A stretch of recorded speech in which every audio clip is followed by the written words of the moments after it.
Alors que les consultations en prélude au grand dialogue national se poursuivent à l'immeuble Étoile, Regard sur la diplomatie marque un temps d'arrêt ce soir pour examiner l'apport des partenaires internationaux du Cameroun en vue des échanges devant aboutir à la résolution de différents foyers de tension, mieux à la stabilité du pays.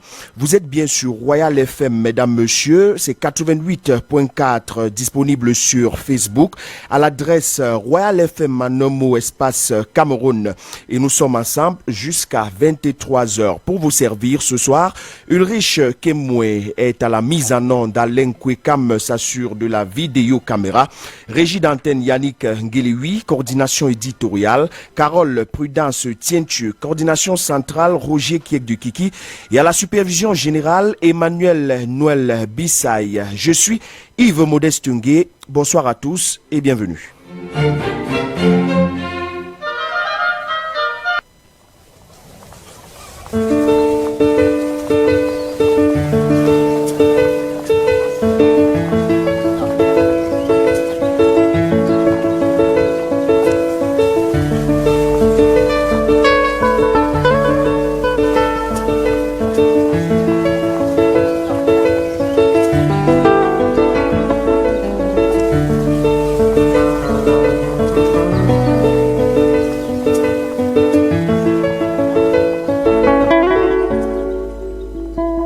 Connais-tu mon beau village qui se mire au clair de l'eau, encadré par le feuillage, on dirait un nid d'oiseaux. Ma maison parmi l'ombrage me sourit comme un berceau. Connais-tu mon beau village qui se mire au clair de l'eau? Ma maison parmi l'ombrage me sourit comme un berceau. Connais-tu mon beau village qui se mire au clair de l'eau? Comme les coqs font lever le jour, les maisonnés s'éveillent aussi. Tous les habitants de mon village créent une parfaite harmonie. Le soleil du haut des cieux illumine notre char des dieux, construisant un vrai tableau aussi puissant qu'un drapeau. Mon village au bord de l'eau est ce très joli hameau qui se mire au clair de l'eau. C'est un vrai cadeau des dieux.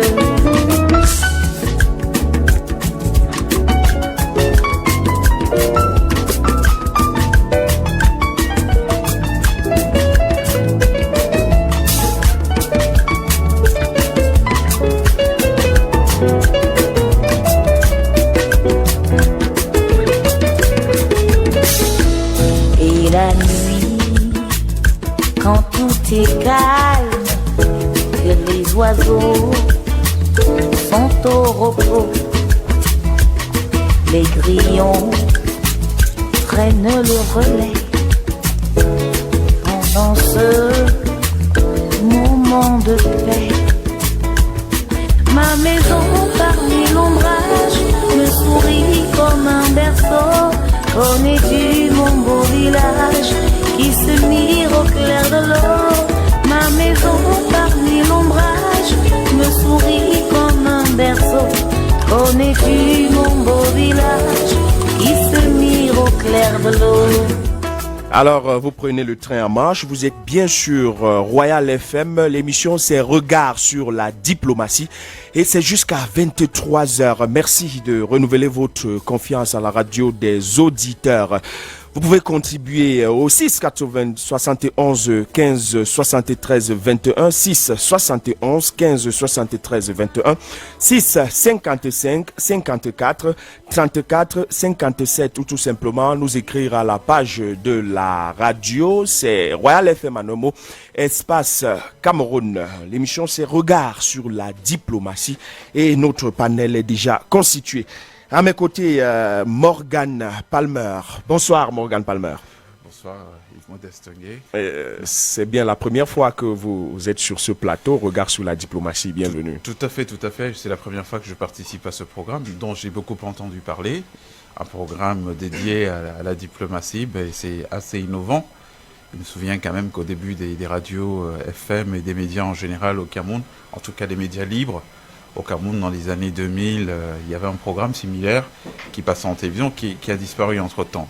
Donc je me sens particulièrement honoré d'être avec vous, d'être votre invité ce soir. D'accord. Alors c'est vrai que vous avez plusieurs casquettes. Morgan Palmer est un homme de médias, journaliste. Morgan Palmer est leader d'opinion, responsable de parti politique d'ailleurs. Je crois que je vais m'arrêter là. Parce qu'il y en a assez. Mais dans ce cadre, Morgan Palmer, est-ce que vous avez été aussi convié ou reçu à la primature dans le cadre des consultations en cours? Alors c'est en cours parce qu'on est le premier parti politique d'opposition au Cameroun qui a répondu favorablement à cet appel au dialogue, parce que nous pensons qu'effectivement aujourd'hui, l'heure est au rassemblement, à la réconciliation, pour la reconstruction du Cameroun avec tous les talents du Cameroun. Ça fait partie c'est la trinité essentielle de notre démarche. Alors, nous avons résumé ça sur un concept qu'on appelle les 3 R, rassembler, réconcilier, pour reconstruire le Cameroun avec tous les talents, peu importe leurs accointances partisanes, leurs convictions idéologiques, parce qu'effectivement aujourd'hui nous sommes en train de toucher le fond, et si nous avons touché ce fond, c'est parce que nous avons une majorité qui a failli un peu dans ses missions, qui sont celles de rassembler les Camerounais pour qu'on puisse construire un projet commun, un rêve commun, qu'on pourra donc laisser aux générations d'après. Donc, quand on a parlé de cet appel au dialogue, nous on en avait déjà parlé bien avant, mais on appelait ça les États généraux. On était pour qu'on organise les États généraux du Cameroun, parce que l'idée c'était de se dire aujourd'hui, il est temps de tout mettre à plat, très important, qu'on revoie notre système, parce que là on voit que tous ces jours-ci, et même depuis quelques années aujourd'hui, on envoie des individus dans les prisons, soi-disant ils sont coupables de crimes de gestion, d'abus de biens sociaux.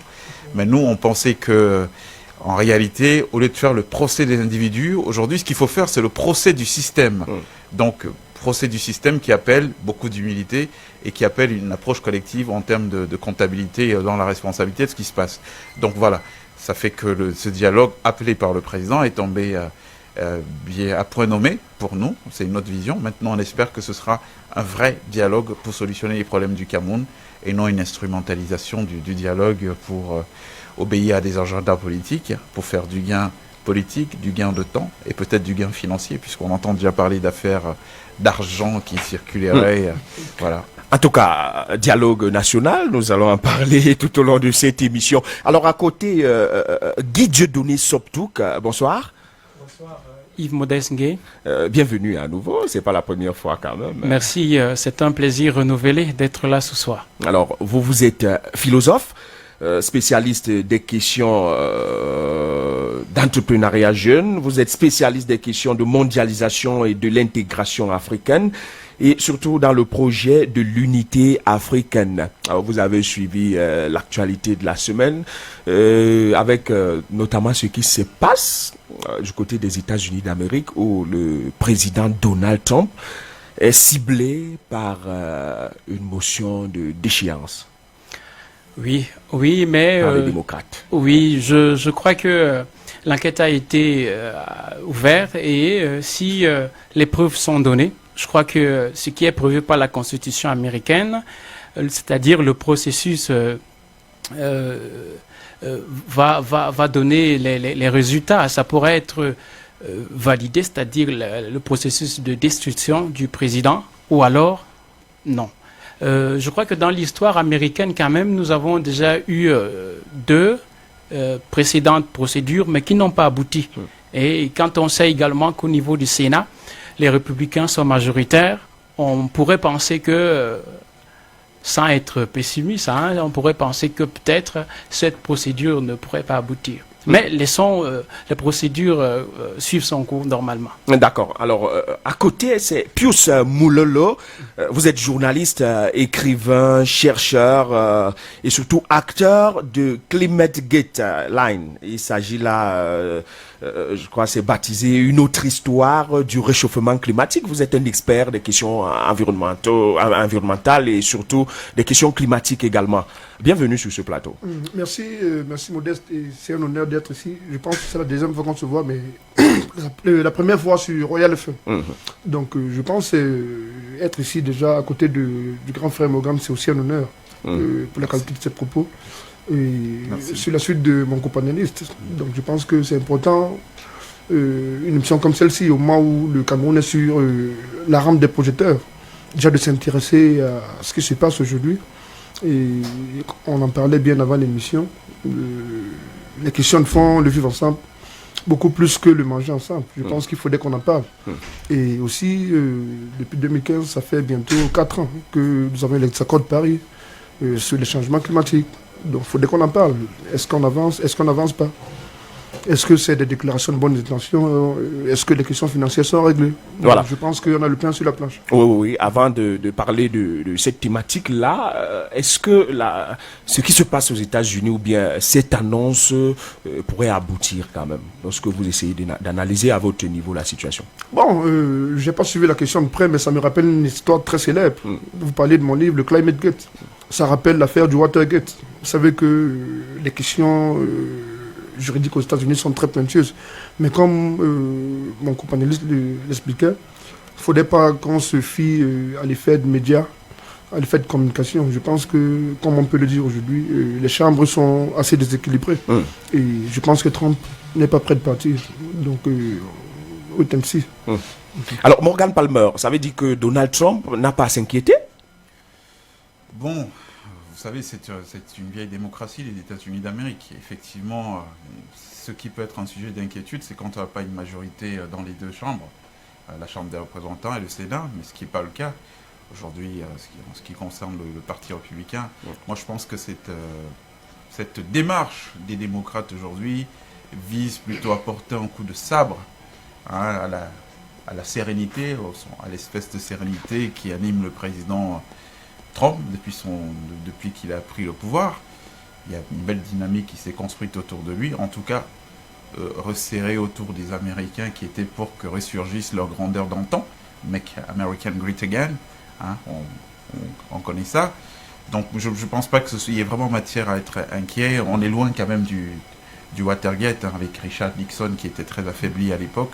On a un président qui reste très populaire dans l'Amérique profonde, celle donc qui est majoritaire, qu'il a élu notamment aujourd'hui. Ce qui pourrait être un point de fragilité, c'est si cet électorat traditionnel aujourd'hui était atteint. Ce n'est pas le cas. Il reste très populaire aux États-Unis auprès de cet électorat. C'est l'électorat qui constitue la majorité. Donc je pense qu'il n'y a pas grand-chose à craindre pour lui. D'accord. Alors nous allons marquer la première halte de cette émission pour prendre la revue de presse internationale. Regard sur la diplomatie, la chronique.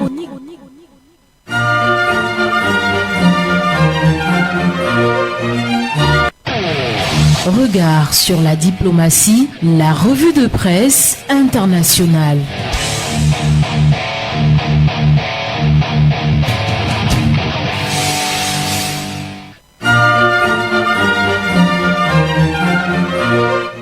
Très bien. Alors que l'Assemblée générale des Nations Unies bat son plein à New York, la presse internationale s'est intéressée ces dernières heures sur le discours ou les discours de certains chefs d'État à la tribune des Nations Unies. Mais le lieu ou le fait marquant depuis le week-end dernier en Afrique reste la manifestation contre le président Al-Sisi du côté de l'Égypte qui a fait la tour des réflexions. Comme tous les mercredis, la revue de presse internationale ce soir porte la signature de Jean-Marie Anaba. Bonsoir Jean-Marie. Yves Modeste, bonsoir. 2 nuits de mobilisation dans les grandes villes égyptiennes, vendredi et samedi au Caire, à Alexandrie et à Suez, où les manifestations ont duré jusqu'à 6 h dimanche matin, selon le journal égyptien en ligne, Mada Marche, qui souligne que des slogans appelant Abdel Fattah al-Sisi à quitter le pouvoir ont été entonnés par les protestataires à l'appel d'un homme d'affaires en exil en Espagne qui dénonce la corruption du régime et l'omniprésence de l'armée. Le journal La Presse en Tunisie a titré « Sisi sous le feu de la contestation » avant d'ajouter que le régime égyptien mène une répression sans merci contre l'opposition. Des centaines de militants et de blogueurs sont emprisonnés. El Watan en Algérie écrit que les espoirs suscités par la chute de Moubarak ont fini par être étouffés et rappelle que le oui l'a largement emporté au référendum d'avril dernier. La constitution remaniée autorise le président Al-Sisi à rester au pouvoir jusqu'en 2030. Les manifestants ont un objectif, réussi à mobiliser 1 million de manifestants d'ici vendredi prochain. Réussiront-ils leur pari? Mais d'ores et déjà, écrit le pays au Burkina, l'on peut se risquer à parier que même s'ils parvenaient à atteindre ce chiffre, le président Al-Sisi et l'armée ne bougeraient pas d'un iota. Aujourd'hui, toujours au Burkina Faso s'interroge sur un possible effet domino entre l'Algérie et l'Égypte, dans une région où les pays ont l'art de se partager leurs humeurs. Mais Al-Sisi n'est pas le grabataire Bouteflika et l'Égypte n'est pas l'Algérie, ajoute le quotidien burkinabé. La presse internationale a aussi relu les discours des chefs d'État à la tribune des Nations Unies, à commencer par celui de Donald Trump à l'occasion de l'Assemblée générale des Nations Unies. Pour le Figaro, le président américain fustige l'internationalisme. Après son Make America Great Again, il a déclaré devant ses homologues que l'avenir appartient aux patriotes. Un discours prononcé d'un ton monocorde, lu sur un prompteur pendant 40 minutes, raconte le journal. Comme un écolier blasé fait sa récitation, loin de l'attitude du président entertainer qu'il offre dans ses meetings, ajoute Libération. Autre président, à cette tribune, celui de la France. Le Parisien raconte les coulisses du discours du président français. Un texte retricoté jusqu'à la dernière minute pour s'adapter aux derniers échanges. Il faut avoir le courage de faire la paix, a dit Emmanuel Macron, le président français. L'une des nouvelles venant de New York est celle d'Alpha Condé qui dévoile ses intentions. C'est une vidéo dont parlent les journaux du continent africain ce mercredi.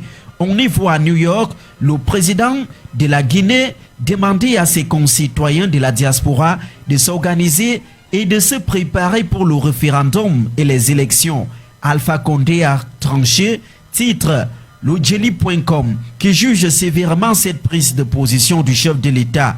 Guinée7.com renchérit que le chef de l'État est le premier responsable de la bonne marche du pays. Il incarne l'autorité de l'État. Il ne peut pas faire et défaire les lois à sa convenance. L'intelligent d'Abidjan parle d'étonnement et rappelle qu'Alpha Condé a mené pendant plusieurs années un combat pour la démocratie et l'alternance. À mercredi.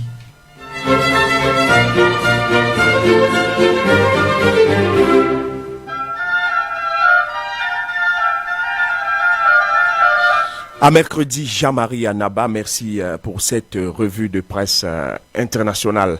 Alors, nous vous accueillons aussi sur ce plateau. Germain Otabella, bonsoir. Bonsoir Yves Modeste. Comment vous allez? Ça va, ça va.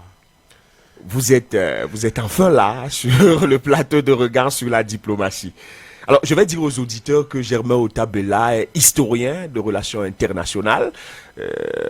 Ceux qui sont fidèles à cette radio l'ont connu par le passé, dans un autre programme un peu similaire. Alors, bienvenue. Hein. Merci bien, merci pour l'honneur que vous me faites de m'inviter à cette émission d'échange. C'est vrai que ça faisait beaucoup de temps. Donc, je suis là aujourd'hui et j'espère que je répondrai à toutes vos attentes. D'accord. Les auditeurs, les téléspectateurs attendent. Alors, nous allons passer la parole à Pius Mololo pour essayer de comprendre.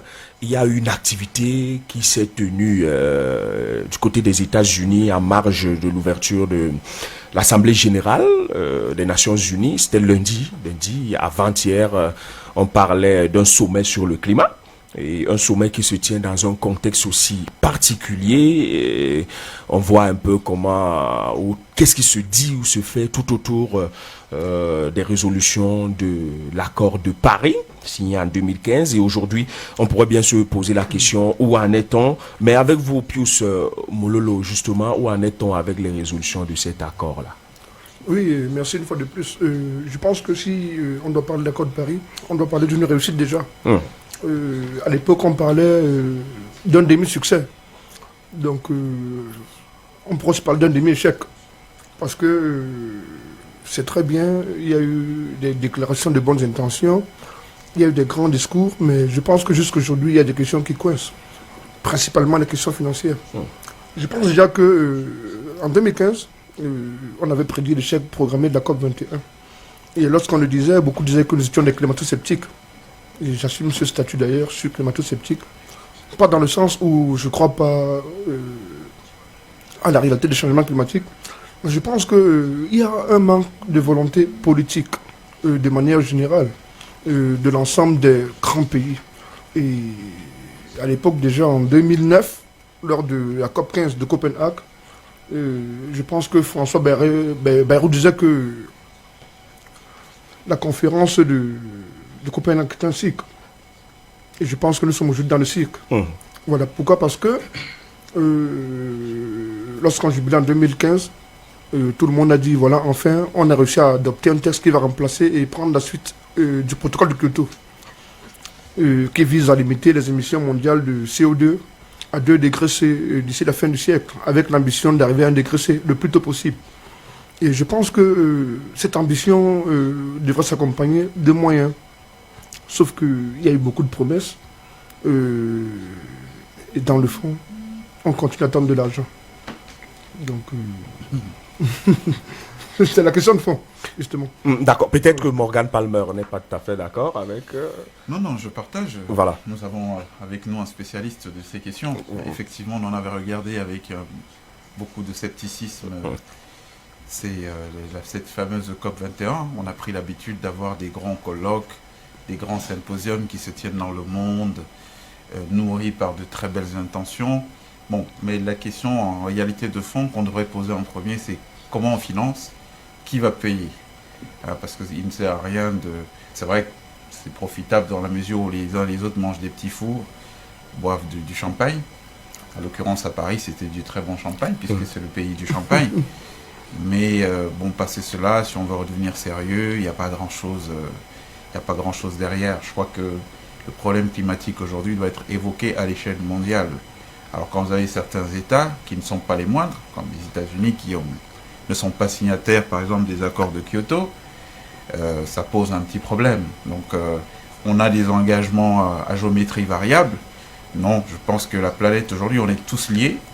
Vous voyez, quand les incidences, quand ça brûle en Amazonie, nous ressentons les effets jusqu'en Afrique. Quand il y a eu Tchernobyl, le nuage nucléaire ne s'est pas arrêté aux frontières ukrainiennes, en Russie. Donc, non, il faut une approche aujourd'hui globale de solutionnement de ce problème du climat.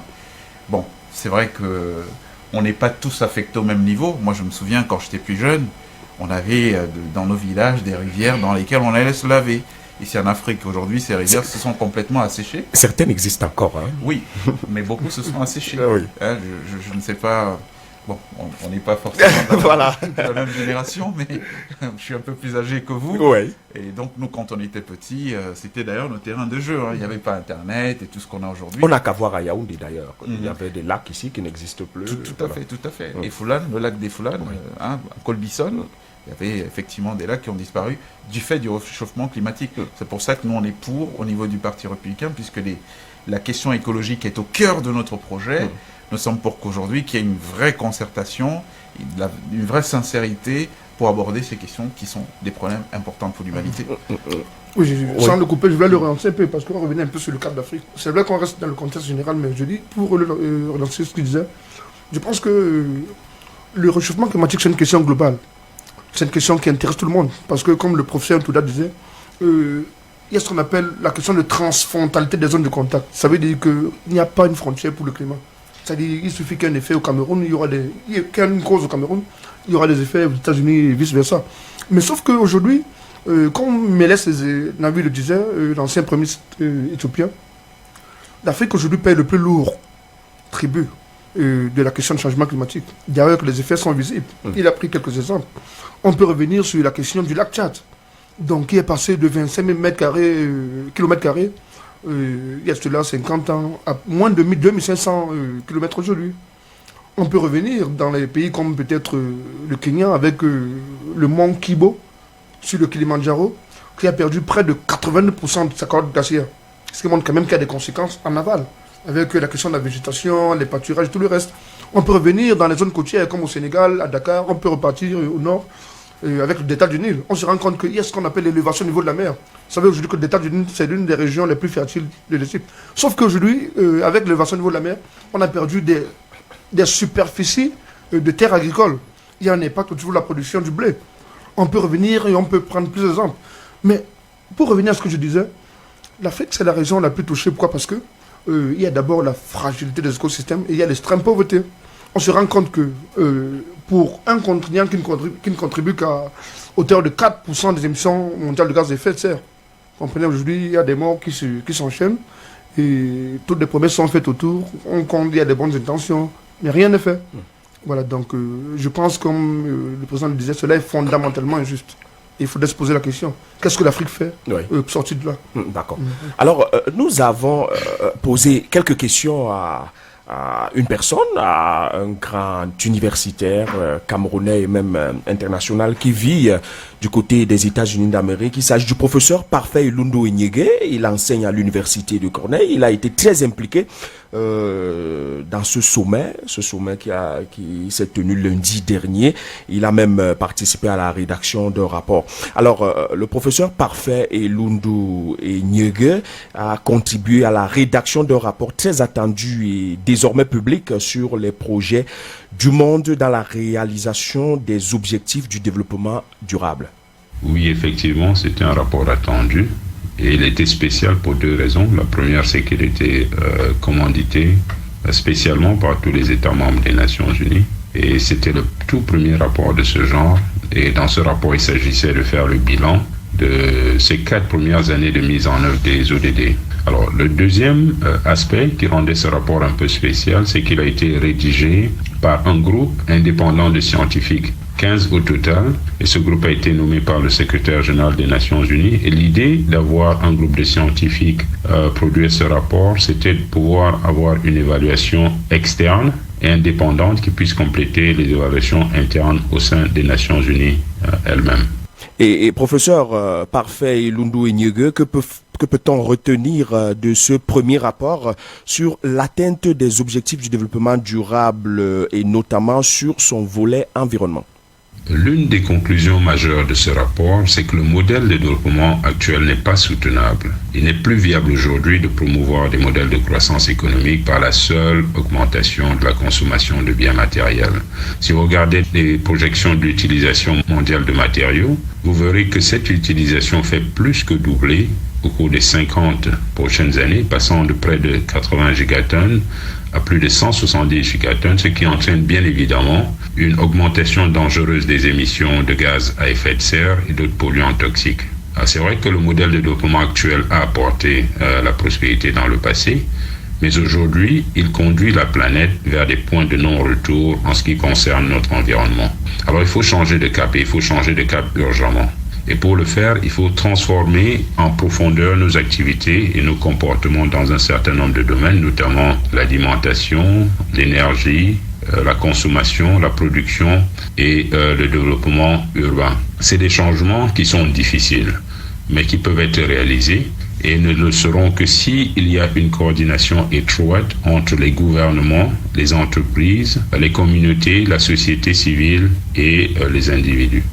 Alors, Guy Dieudonné Sobtouk, le week-end dernier, il y a eu, depuis vendredi, il y a eu une marche mondiale sur le climat. Comment comprendre ce genre d'initiative? Je voudrais, avant de répondre directement à cette question, essayer de revenir un peu sur le sommet de Paris sur l'urgence climatique. Je voudrais, à mon niveau, très humblement, reconnaître quand même une certaine pertinence diplomatique du secrétaire général des Nations Unies, Antonio Guterres, pour avoir pu quand même sensibiliser les dirigeants du monde sur la question qui est aujourd'hui une question capitale du climat. Et je crois qu'il a associé également dans son projet la jeunesse. La jeunesse, et comme vous le dites, nous avons vu la jeunesse sensibiliser, on pourrait le dire, peut-être les dirigeants de la planète qui se sont engagés en 2015 lors du sommet de la COP21 à Paris, mais qui n'ont pas vraiment respecté les engagements qui ont été pris. Je crois que la jeunesse aujourd'hui est en train de montrer qu'elle prend la mesure des difficultés et même des dangers face auxquels nous sommes confrontés aujourd'hui, parce que la question du climat aujourd'hui, disons en général de la crise de l'environnement, mais en particulier des changements ou du réchauffement climatique, est une question cruciale. Parce que si rien n'est fait, d'ici 50 ou 100 ans, nous aurons presque à craindre de la possibilité de l'espèce en général ou des écosystèmes à pouvoir être pérennisés.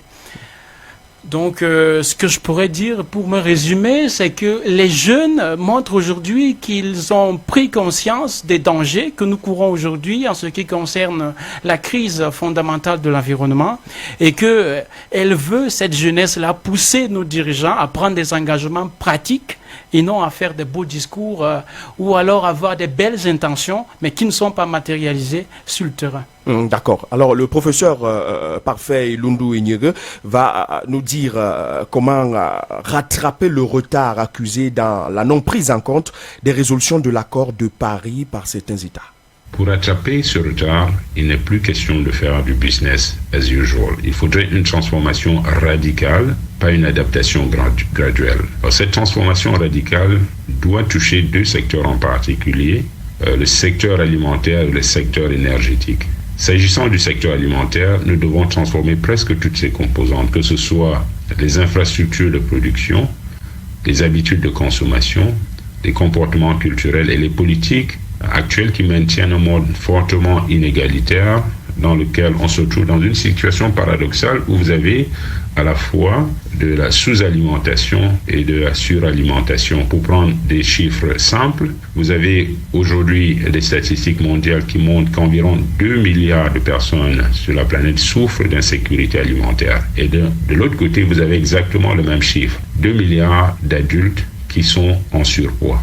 Alors, un équilibrage, à mon avis, est à faire. S'agissant maintenant du système énergétique, il doit également se transformer, il doit permettre l'accès à l'énergie à tout le monde, mais une énergie qui soit non polluante pour que l'économie mondiale soit totalement décarbonisée à l'horizon de 2050, conformément aux accords de Paris. Alors c'est vrai qu'il y a des progrès. Au cours des 10 dernières années, par exemple, la part des énergies renouvelables dans l'approvisionnement énergétique mondial a augmenté en moyenne de 5,5 par an. Le prix de l'électricité renouvelable a chuté de 77% pour l'énergie solaire et de 38% pour l'énergie éolienne. Et aussi au niveau des investissements mondiaux dans les énergies propres, les chiffres ont dépassé la barre de 300 milliards de dollars par an pour les dernières années consécutives. Donc il y a des zones de progrès, mais bien évidemment il reste du travail à accomplir. Oui, malgré les progrès, Pius Moulolo, que gagne l'Afrique? Je pense que je vais rebondir avant de continuer sur ce que M. Sob disait tout à l'heure, pour revenir sur les manifestations de la jeunesse. Et je dirais justement que l'Afrique aujourd'hui a tout à gagner sur les engagements qui sont pris et à condition que ce soit accompagné de moyens. Souvenez-vous que le 14 mars dernier, que le Mozambique a connu la pire catastrophe climatique de l'histoire. Et on a vu la première ville au monde avoir été détruite, la ville de Beira, avec près de 500 000 habitants. On a travaillé dessus dans le cadre de la revue Afrique durable 2030. Parce qu'on travaille dessus à Genève, on essaie de voir dans quelle mesure on peut accompagner les objectifs de développement durable. Je pense aujourd'hui que l'Afrique a tout à gagner dans ce combat. Pourquoi? Parce que les dirigeants prennent de plus en plus conscience. Souvenez-vous que pour la première fois de l'histoire, en 2009, les pays africains décident de parler de la même voix autour des négociations lors de la COP15 de Copenhague. Je crois que c'était une grande première après le mouvement des non-alignés. Donc pourquoi? Parce qu'on se rend compte que le climat aujourd'hui a des enjeux beaucoup plus qu'environnementaux. Les enjeux sont politiques, ils sont économiques, ils sont même sociaux. On se rend compte qu'il y a des réfugiés climatiques. Parce que, au fur et à mesure, si on prend le cas du Cameroun, des îles telles que Cap Cameroun sont en train de disparaître. Cap Cameroun, c'est l'une des îles de Manoka, dans Douala 6e. De plus en plus, il y a des initiatives telles que l'Alliance solaire internationale qui est née, qui permettent de développer des initiatives dans le cadre des énergies renouvelables. De plus en plus, il y a des améliorations au niveau de la législation. De plus en plus, il y a des engagements sur le plan de la finance verte. Par exemple, lors du dernier sommet One Summit Planet s'est déroulé à Nairobi, au Kenya, où la France s'est engagée à décarboner l'économie mondiale avec l'appui des Nations Unies et de la Banque mondiale. Je pense que plus que jamais, on ne va plus financer le pétrole, mais de plus en plus les initiatives vertes.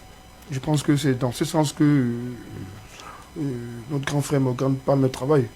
Donc, pour revenir à ce qu'on se disait tout à l'heure, il ne faudrait pas que les dirigeants africains se laissent conduire, parce qu'il n'y a pas de politique environnementale propre à l'Afrique. On a l'impression qu'on subit beaucoup plus qu'on ne propose. La preuve, c'est que lors des négociations internationales, l'Afrique parle moins parce qu'elle pollue moins. C'est-à-dire, c'est paradoxal. Plus on pollue, plus on parle.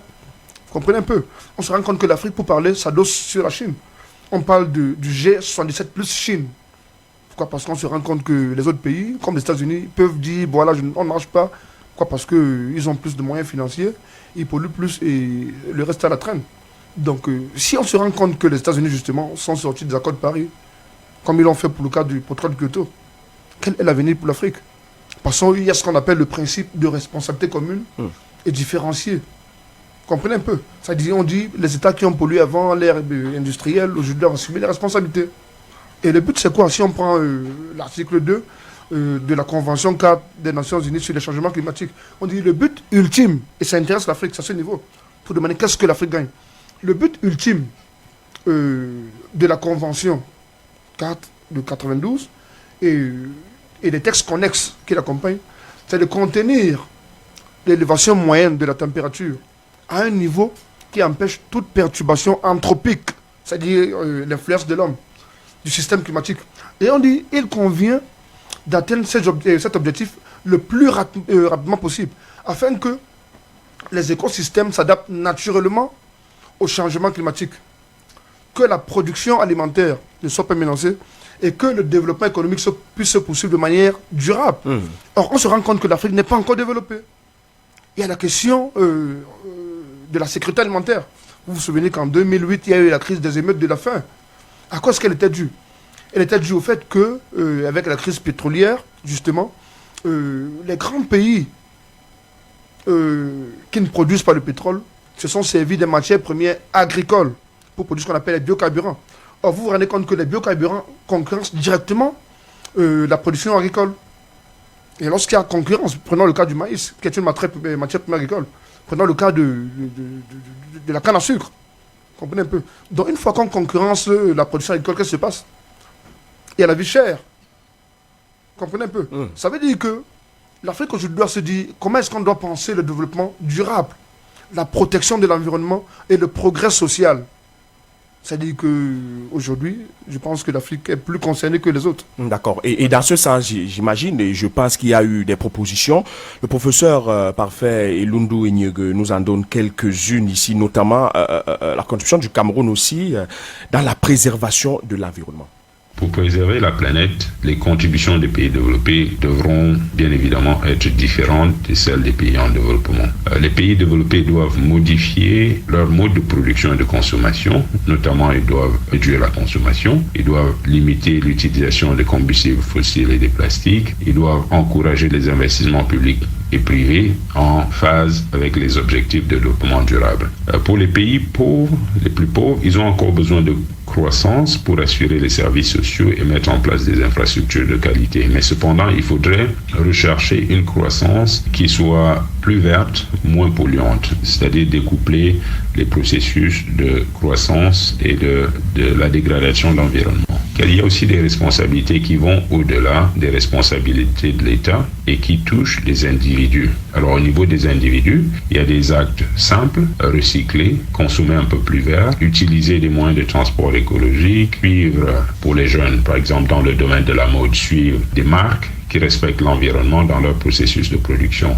Nous savons tous que la consommation, ce que vous mangez, ce que vous buvez, les vêtements que vous portez, tous ces actes sont des actes économiques et politiques, mais de plus en plus, ce sont aussi des actes écologiques. Et donc, chaque acte que nous posons au quotidien, dans la consommation, a des répercussions sur l'environnement. Alors, il y a des institutions, des ONG qui se sont mobilisées pour encourager le public à travers le monde à prendre compte de leurs responsabilités et de leur petite contribution au quotidien dans la préservation de l'environnement. Vous avez par exemple à MIT des scientifiques qui ont créé un système de simulation qui vous permet d'estimer comment chacun des gestes que vous opérez, de consommation de gestes que vous opérez au quotidien affecte la planète. Vous avez aussi au sein des Nations Unies un groupe qui s'appelle Act Now qui permet aux jeunes d'enregistrer les actes qu'eux-mêmes y posent, comptabilisant le nombre de personnes qui signent, qui accèdent à ce site et qui racontent un peu leurs actes de préservation. Nous allons peut-être stimuler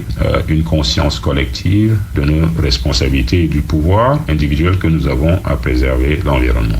Et à quoi doit-on s'attendre de la COP26 s'agissant des engagements pris par les États et quel impact du retrait des États-Unis dans la COP21?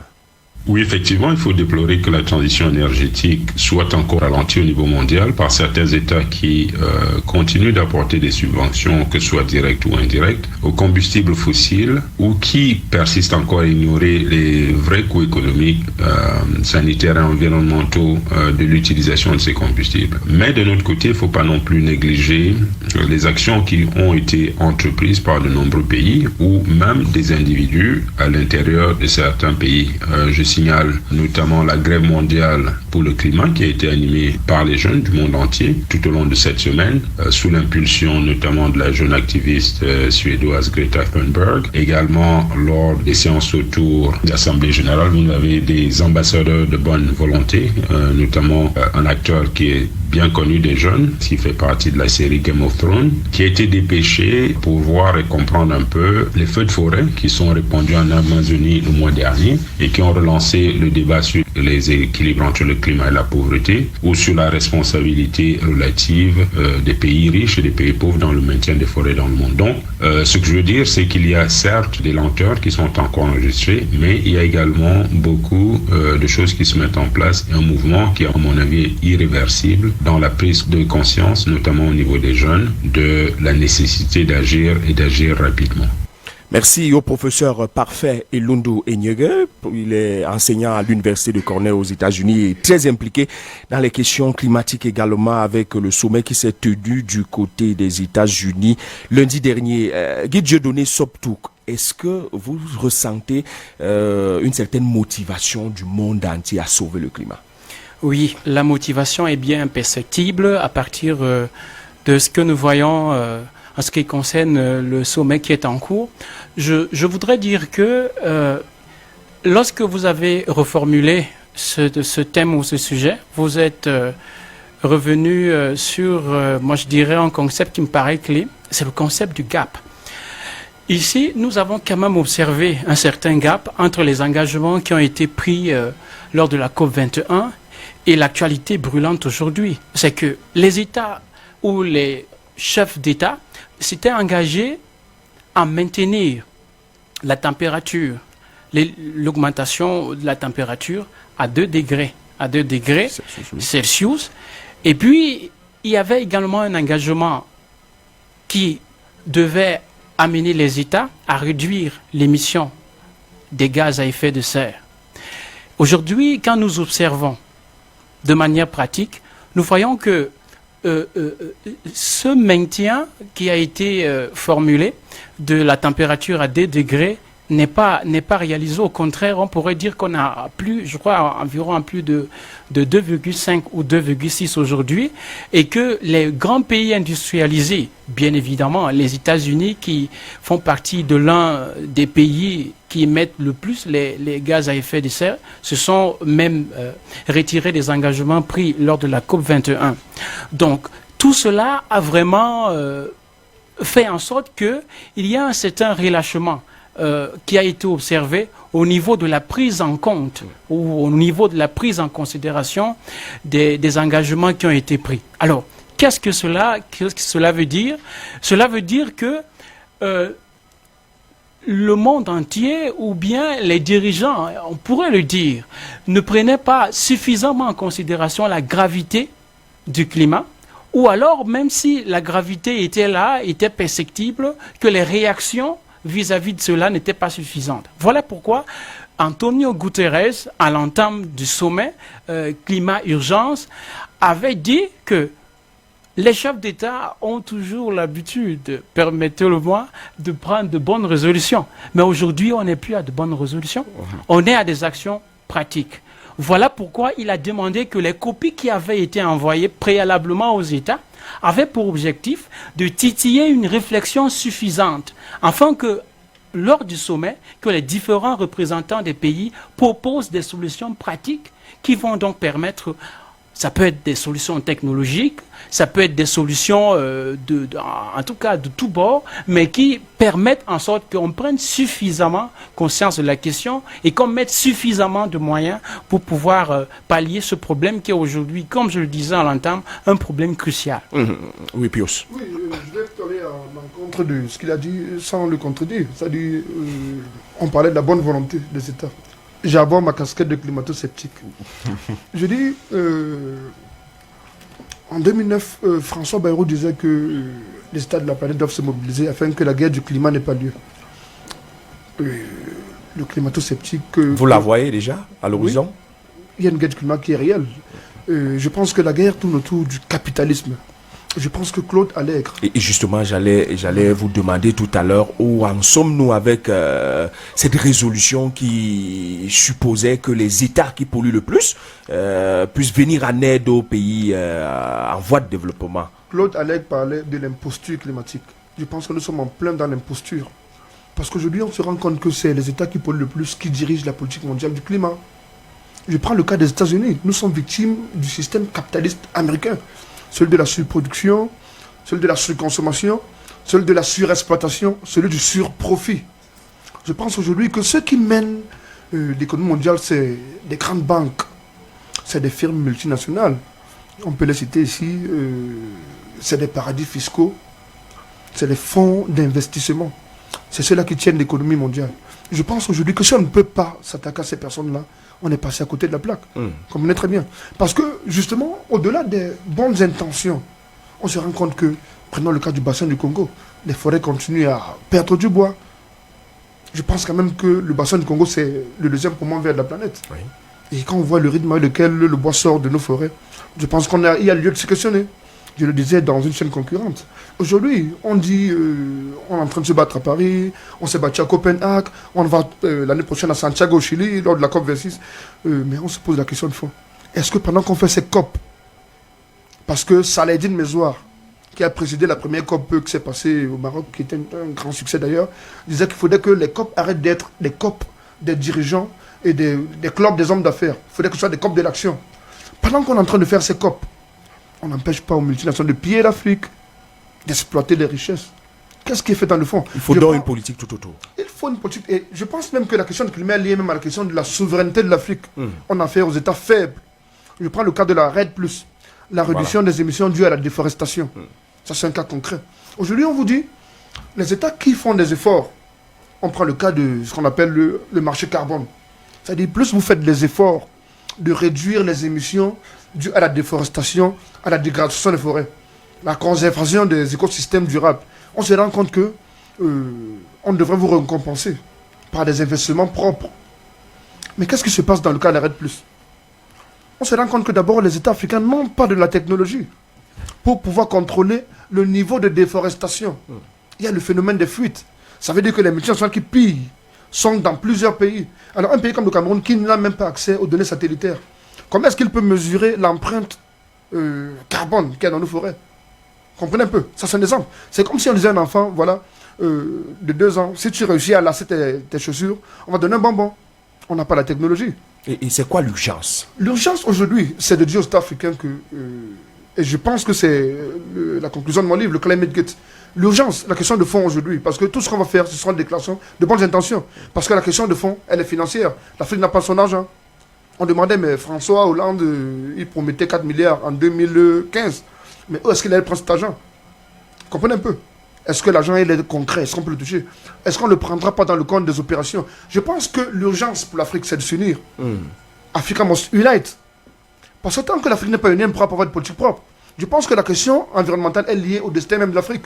C'est quoi? C'est que les politiques climatiques sont dictées de l'extérieur. On n'a pas de l'argent. C'est ça la question de fond. Il faut s'organiser. Merci à Pius Mololo. Nous allons marquer une pause. Question pour nous de prendre le temps socio-climatique d'hier pour revenir dans ce studio.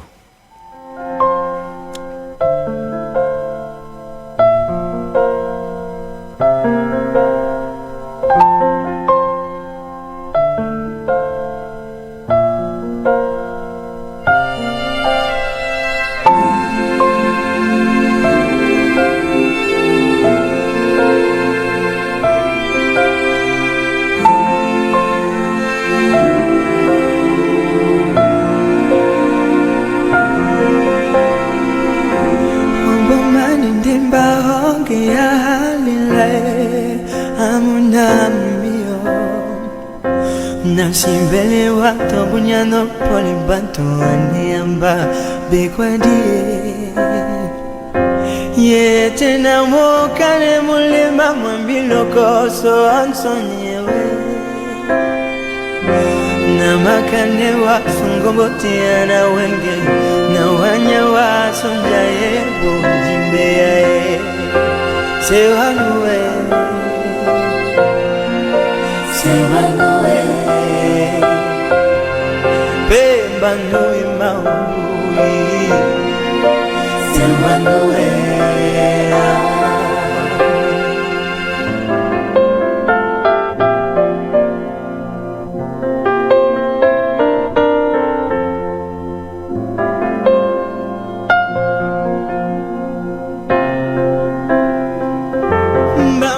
Ulrich Kemwe, merci. On va continuer, on va continuer notre débat. Alors avec un autre sujet, le sujet principal d'ailleurs de l'émission de ce soir qui concerne le grand dialogue national en cours au Cameroun. On va dire en cours parce que les consultations se poursuivent et nous sommes à jour J-, quelques heures même on va dire, puisque la fête est conviée pour commencer le 30 et s'achever le 4 octobre prochain. C'est pratiquement une semaine de travaux à Yaoundé au Palais des Congrès. Alors, monsieur l'historien Germain Otabela, je voudrais que vous nous fixiez un peu dans quelles conditions est-ce que on se retrouve dans un grand dialogue national. Ok, merci Yves Modeste. Le dialogue national s'inscrit dans un processus de pacification, de résolution des problèmes qui concernent directement la nation, en fait. Dans l'histoire, ce genre de concertation a souvent eu lieu. À un moment donné, il faudrait que les concitoyens d'une même nation s'asseyent et essayent de réfléchir sur les maux qui minent la société et qui entachent son évolution. Dans l'Afrique traditionnelle, on parlait de la palabre, l'arbre de la palabre, où les sages se réunissaient et puis autour d'un arbre, on discutait des problèmes qui touchaient la société. Bon, c'est pas un fait anodin.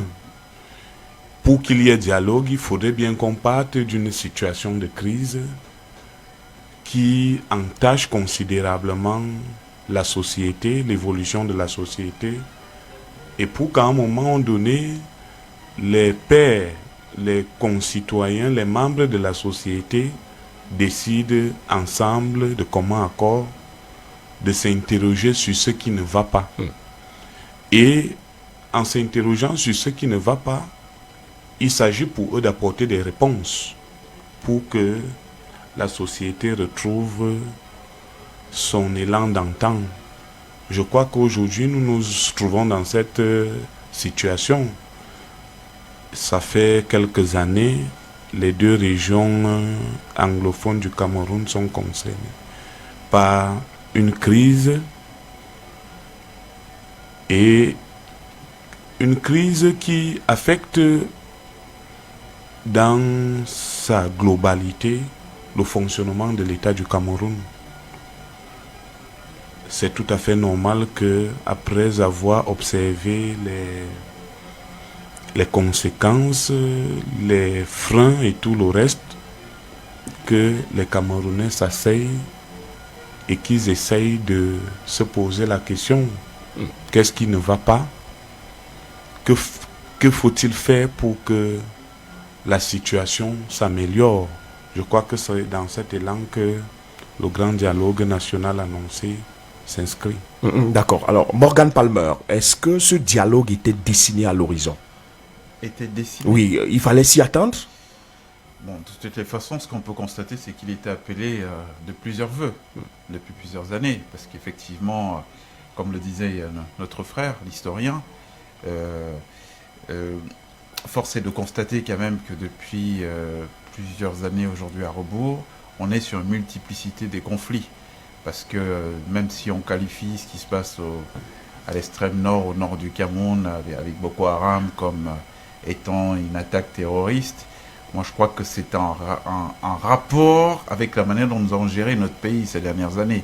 Nous avons créé des territoires de relégation de notre misère sociale, et ces territoires de relégation de notre misère sociale ont produit des gens qui se sont sentis laissés sur le bord du chemin, et donc de la main-d'œuvre corvéable à souhait pour les premiers vendeurs d'espérance. C'est ça qui fait Boko Haram. Donc moi j'observe quand même que nous sommes sur une multiplicité de conflits ces dernières années, et en général on ne peut pas continuer à foncer, continuer à avancer sans tenir compte, sans prendre acte de qu'il y a quelque chose, il y a des dysfonctionnements dans l'évolution de notre société. Donc ce dialogue, est-ce qu'il fallait le faire beaucoup plus tôt?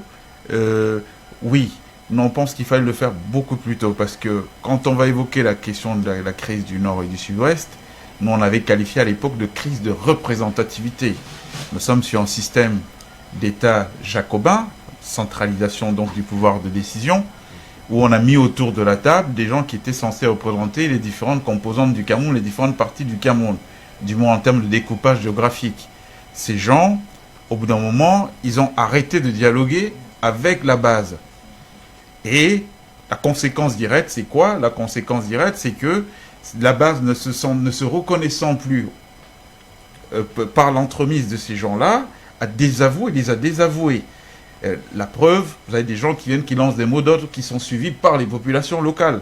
La conséquence directe, la mesure qui devait être prise, que nous avons préconisée à l'époque, c'était de prendre acte de cette nouvelle situation et de se dire, bon, ces gens-là, ils ne se reconnaissent plus en nos copains qui sont avec nous, assis sur la table de décision. Il va peut-être falloir qu'on commence à dialoguer avec ceux qui ont la capacité de leur passer les mots d'ordre auxquels ils obéissent.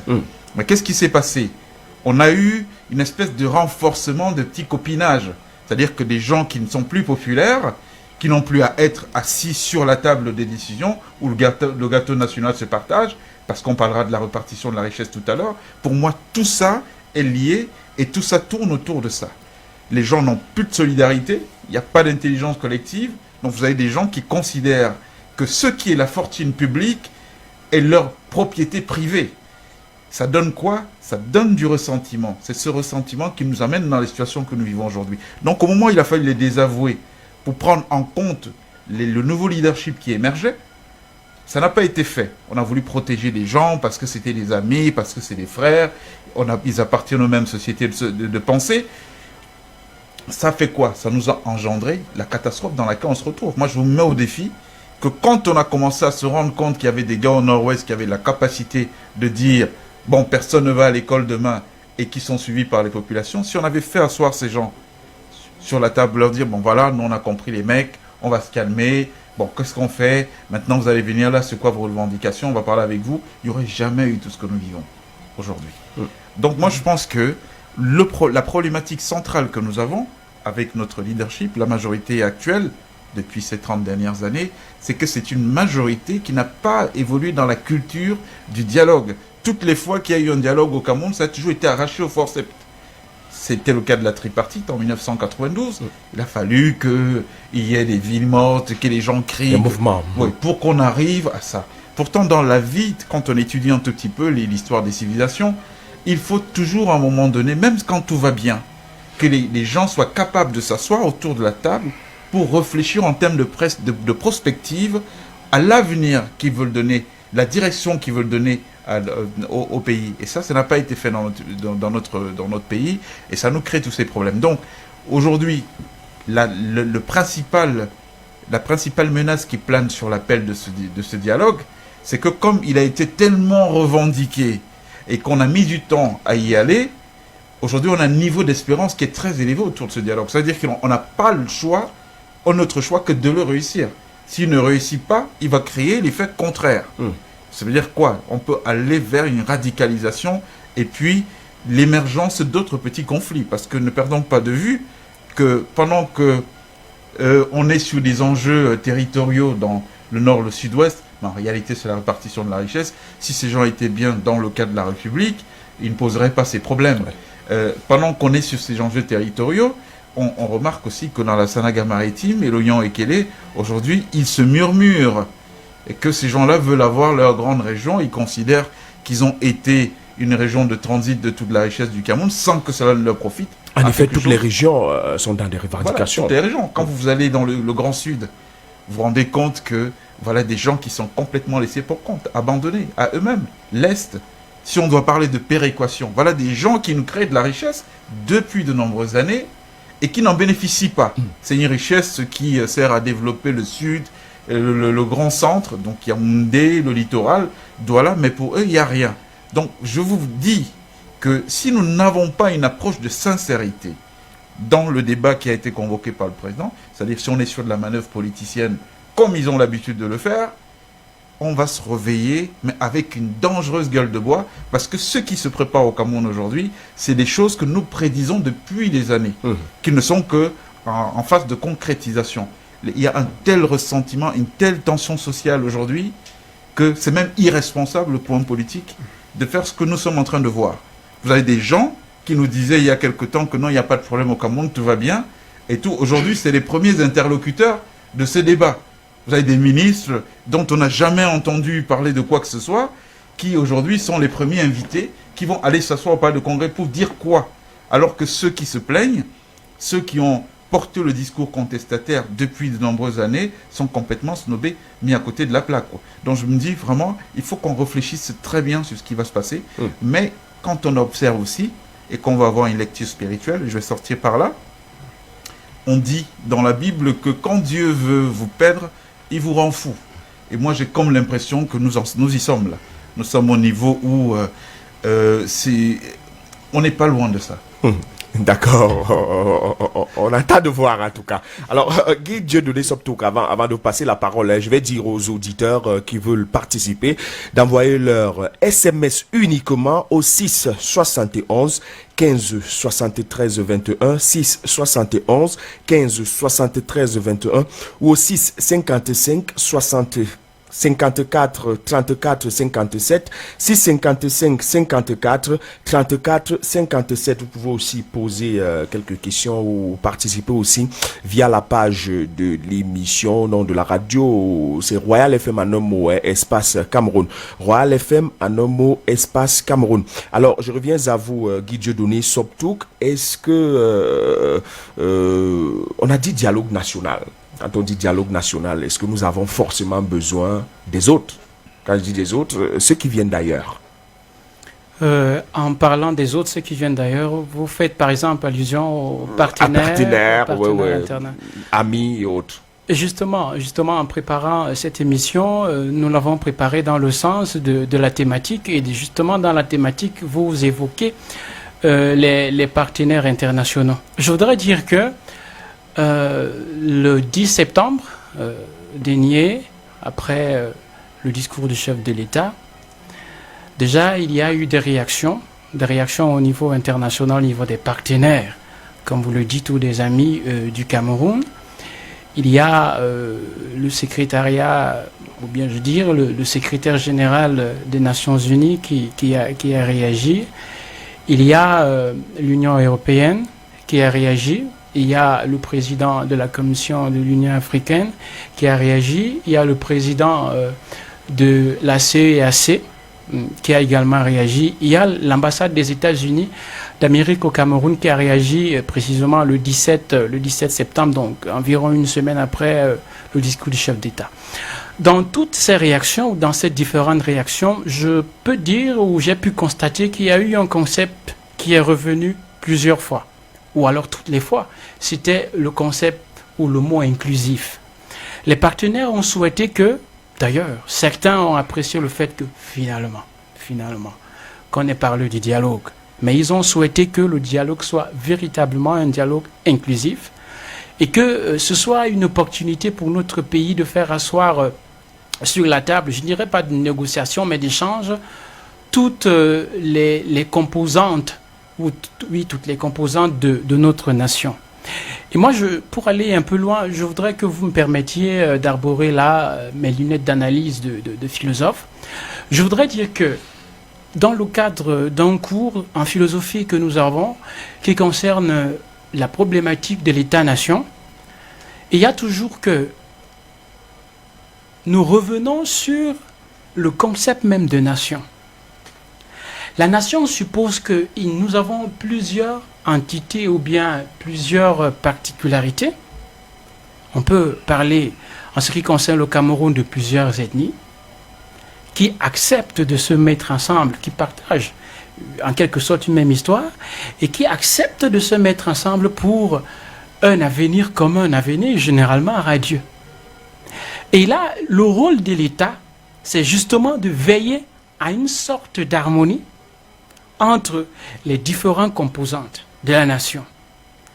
Dans toutes les fois que l'État n'a pas su jouer ce rôle d'harmoniser, de repartir équitablement, je veux dire en toute justice, partout dans les communautés humaines ou dans les pays ou dans des États, il y a toujours eu un problème de frustration, je veux dire, d'une certaine partie de la population ou d'une certaine entité de la nation qui ne se retrouve pas ou qui ne retrouve pas sa valeur être mise en compte.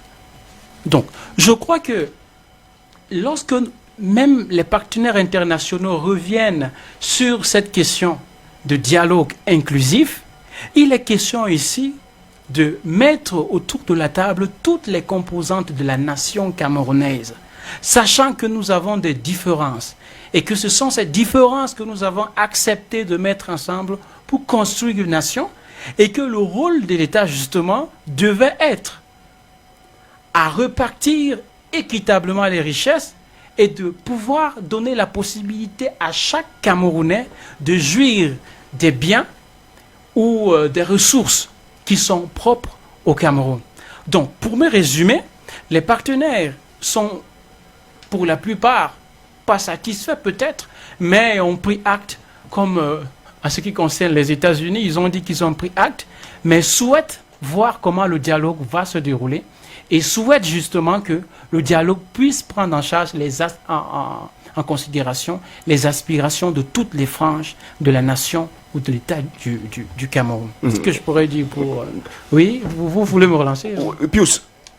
Oui, sans le couper, allez-y. Je souscris totalement à ce que mes companélistes ont dit, mais je vais quand même manifester un petit mécontentement avant de continuer. Pourquoi? parce que je suis ancien Benskinner. J'attends d'être convié aux négociations. Au dialogue. Donc, il faut contribuer via le site. Sans vouloir le couper. Oui, oui, Germain. Aujourd'hui, le président national du syndicat des taximens moto a été reçu à la primature. Voilà. Ça, merci pour me relancer. Ça, c'est bien. Vous avez été représenté en tout cas. Pour être un peu plus sérieux, je voudrais aborder la question dans un sens beaucoup plus global. Je pense que le Cameroun ne peut pas faire comme si on vit dans un monde clos. Nous sommes dans une nouvelle ère, c'est-à-dire que l'ère des réseaux sociaux, l'ère de l'Internet et tout le reste. Bertrand Badi parlait de l'impuissance de la puissance. Je pense que ça a été démontré dans le cadre de la crise anglophone. Je pense que si on regarde ce qui se passe aujourd'hui dans les autres pays, on a vu ce qui s'est passé avec les extrémismes les plus violents. On a vu ce qui s'est passé en Afghanistan. On le vit tous les jours aux États-Unis. En France, on a vu ce qui s'est passé à Londres et partout. Et beaucoup plus proche, on a vu les printemps arabes. Vous vous souvenez du jeune Seymolé, j'oublie son nom. En Tunisie. En Tunisie. Pourquoi? Parce que je pense que les mêmes questions se posent partout. La question des inégalités. Je pense que si on revient au Cameroun, le grand Morgan en a parlé à suffisance, la question des inégalités se pose dans toutes les régions du Cameroun. Il faudrait qu'on se pose les questions du fond. Personne ne naît avec une casquette de terroriste. Personne ne naît avec une casquette de manifestant. Je pense que ce que les gens veulent de plus en plus au Cameroun, je pense que c'est la question de fond. C'est des écoles, c'est des hôpitaux, c'est des routes, un emploi décent et des conditions de vie meilleures. Mais sauf qu'on se rend compte que dès l'entame du dialogue national, il se pose beaucoup plus des questions du manger ensemble. Comme le professeur Mounou Djana le disait, il faudrait qu'on se questionne sur le vivre ensemble. Ça, c'était ma contribution. D'accord, merci pour cette contribution. Alors, Germain Otabela, je reviens à vous justement. Pourquoi les partenaires doivent accompagner le Cameroun dans ce grand dialogue? Ok. Tout d'abord, il faut dire que la situation qui naît dans le nord-ouest et le sud-ouest aujourd'hui est un problème colonial. D'abord. En 1884, les chefs Douala signent un traité de protectorat avec l'Allemagne et l'État-nation commence à se former en 1884 qui englobe la partie francophone et la partie dite anglophone. En 1916, le 4 mars, pour être précis, le 4 mars 1916, cette entité territoriale qui avait été créée par l'Allemagne est partagée entre la France et la Grande-Bretagne. Bon, je vais rapidement brosser. Il y a un problème qui se pose dans la conquête des territoires en Afrique. Des rivalités vont naître entre les différentes nations européennes qui se retrouvent et qui veulent se partager l'Afrique. Il y a une crise qui va opposer la France à l'Allemagne au sujet du Maroc. Il y a la crise de Tanger, il y a la crise d'Agadir. Et pour gérer cette crise, les Français trouvent utile de céder une partie de leur Afrique équatoriale française à l'Allemagne et de garder la main mise sur le Maroc, parce que le souci pour la France est de contrôler le marché méditerranéen. En cédant cette partie à l'Allemagne, c'est contre son gré, forcé, au forceps, que la France décide de, ok, pour garder la main mise au Maroc, bon, comme concession, je vous donne une partie de mon AF, puisque vous êtes déjà installé en Afrique équatoriale. L'Allemagne était déjà présente au Cameroun. La France cède donc une partie de son AF, deux territoires, Bongo et Zinga, qui sont cédés à l'Allemagne. Lorsqu'éclate la Première Guerre mondiale, la France n'a pas oublié qu'elle a été humiliée au Maroc et contre son gré, elle a cédé une partie de son territoire. elle décide donc d'attaquer l'Allemagne au Cameroun pour récupérer, dans un premier objectif, les 2 territoires qu'elle avait cédés lâchement à l'Allemagne. Mais de son côté, la Grande-Bretagne également est frustrée parce que depuis 1840, elle est présente sur les côtes du Cameroun et les chefs Douala ont initié des lettres pour demander à la reine d'Angleterre d'occuper le Cameroun. Malheureusement, la reine d'Angleterre, qui n'a pas manifesté un intérêt immédiat, se trouve supplantée par les commerçants allemands qui étaient présents au Cameroun. Voilà comment le Cameroun, qui aurait pu devenir un territoire britannique, devient un protectorat allemand. Ce que la France, la Grande-Bretagne n'a pas digéré. Pour preuve, il y a un consul anglais qui arrive au Cameroun une semaine après la signature du fameux traité germano-douala qu'on a appelé Etulate Consul, Hewitt, qui arrive parce qu'au moment où la reine d'Angleterre décide finalement de céder aux pressions des chefs Douala, les Allemands avaient déjà fait l'irréparable, signé le fameux traité. La Grande-Bretagne n'a jamais pardonné cela à l'Allemagne. Lorsque la guerre éclate en Europe, la Première Guerre mondiale éclate, Français et Britanniques ont une dent contre l'Allemagne. Les 2 puissances décident donc d'attaquer l'Allemagne au Cameroun. Attaquent l'Allemagne, et puis en 1915, les Allemands partis du Cameroun, ils décident d'une administration conjointe qu'on a appelée le fameux condominium franco-britannique. Malheureusement, les États n'ont pas d'amis, ils n'ont que des intérêts. Ils sont d'accord pour chasser les Allemands du Cameroun, mais les Allemands partis, les intérêts britanniques et les intérêts français ne s'accordent plus. Voilà comment, le 4 mars 1916, les Français et les Britanniques décident de se partager le Cameroun. À partir de cet instant, le Cameroun entre dans une nouvelle ère. Un territoire qui était jadis uni se retrouve séparé entre 2 puissances étrangères.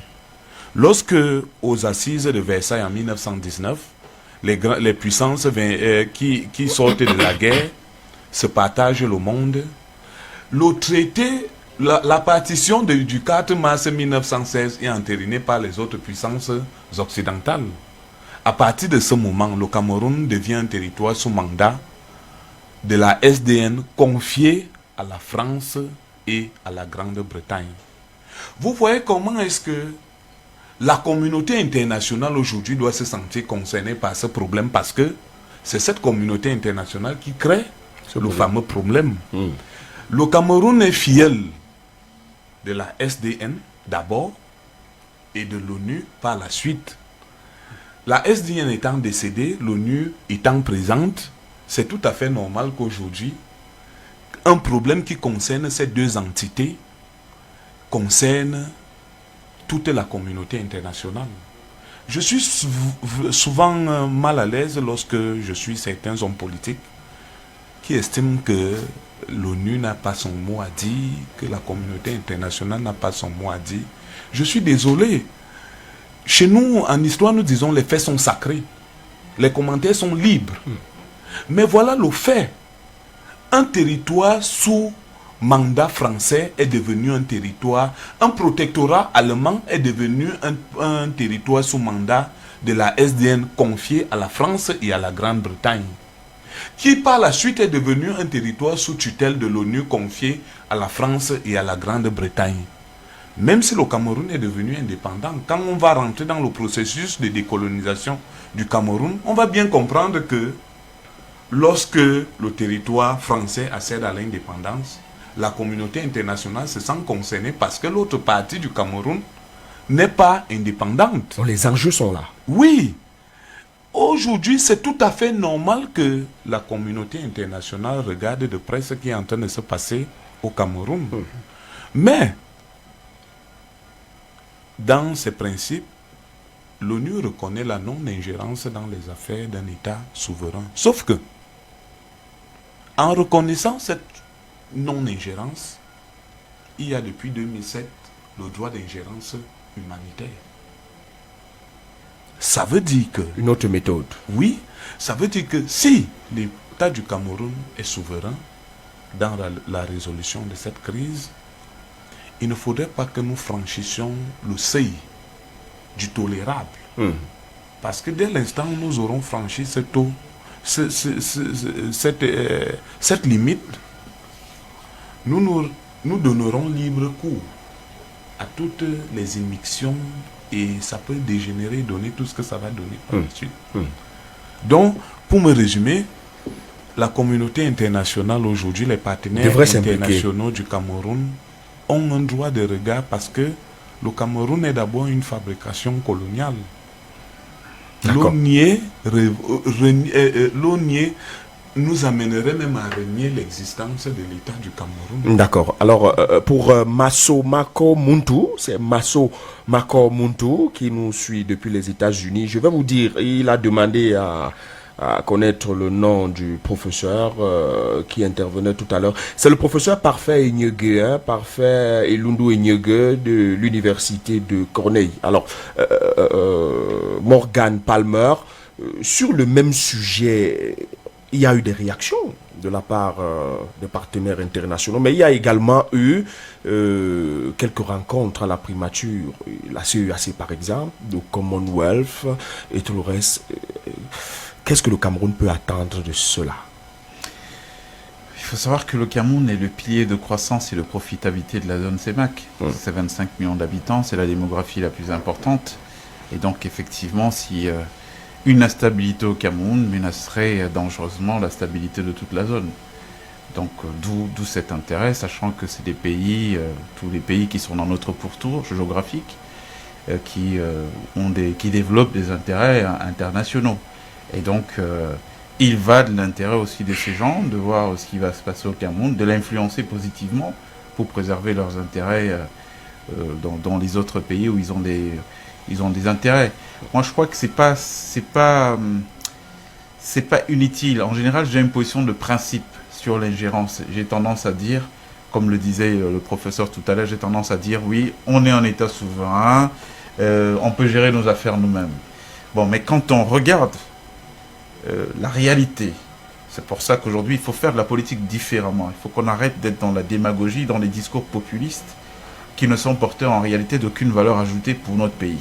Quand on regarde la réalité, on se rend bien compte que parfois nous péchons par manque de maturité et qu'on a besoin d'assistance, d'être assisté par des gens qui ont déjà une expérience, dont on peut profiter du retour d'expérience. Parce que quand on parle de ce conflit, un pays comme l'Irlande aurait beaucoup de choses à nous enseigner, par exemple. Ils sont passés par là.